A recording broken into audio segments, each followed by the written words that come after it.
Andre Potgieter is joining me in studio now. We're going to be discussing the state of solar energy right here in South Africa. Andre, thank you for taking the time to sit down with me. Thank you for inviting me. Now, solar energy, I'm not sure that many people actually understand how it works. So why don't you start off by laying down the groundwork. How does solar energy work?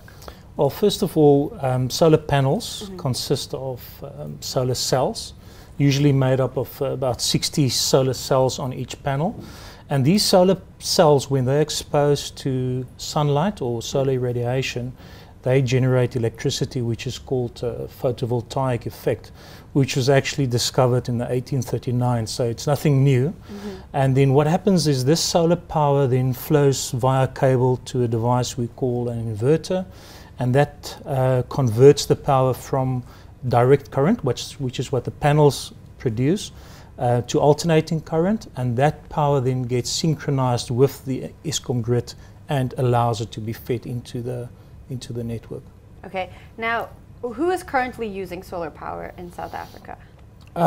Most of the time, industrial and commercial customers are making use of solar power.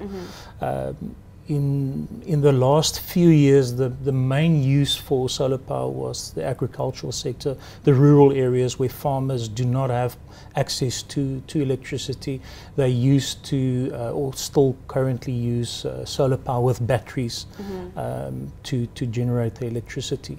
Where nowadays in the industrial commercial environment, we don't need the batteries. With the inverter synchronizing the solar power with that of the Eskom grid, that power can be fed directly into your internal electrical network, and thus saving the electricity. So it means that every kilowatt hour generated by the solar system is a kilowatt hour less required from Eskom or from the utility. Okay, wow. Now this might sound like a stupid question, but what if there's no sun? Well, during daytime, even though it's overcast or rainy, they will still produce power. Okay. Obviously, at nighttime, there's no solar power.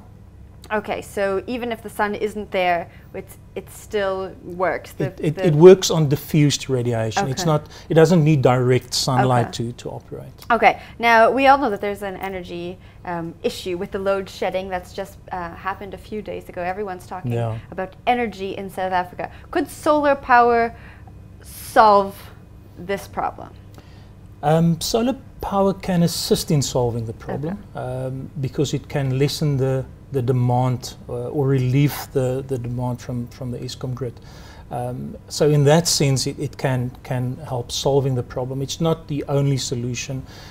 I believe there should be a mix of renewable technologies used to in the total mix. The biggest advantage of looking at, especially in our case, rooftop solar, is how quickly it can be implemented and integrated into the network. For instance, a 1 megawatt rooftop solar plant can be installed with under 6 months. Now, if we look at the current Eskom situation, that on the short term can bring quite a relief to the national grid. Now, what's the cost in installing these solar panels to your business or your home, or I guess anywhere? What's the cost associated with it? There's various aspects that plays a role when we look at the cost. Obviously, the size or the scale of the system. The advantage of solar is the long life expectancy. So if we look at a typical solar plant, your initial capital outlay would be in the beginning when you purchase the power plant. But then for the next 25 years, or after it's paid for itself, which is usually between 6 to 8 years, for the remainder of that productive life of that panel or system, you'll get free electricity. So the initial upfront cost is the cost involved with solar. After that, because there's no maintenance required, there's no moving parts, the maintenance on the system is very low. To the extent that it's basically zero. It's just a bit of cleaning the panels every now and again. Now, you mentioned that it was previously quite popular in rural areas. Why has it not yet become that popular in the cities? I think it's gaining a lot of ground in the cities. I think more of the system should get better media exposure.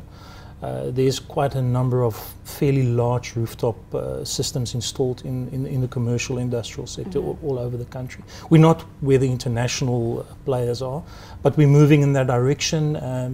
And Eskom and like Cape Town, for instance, now allowing feedback into the network is all helping in progressing this this whole process.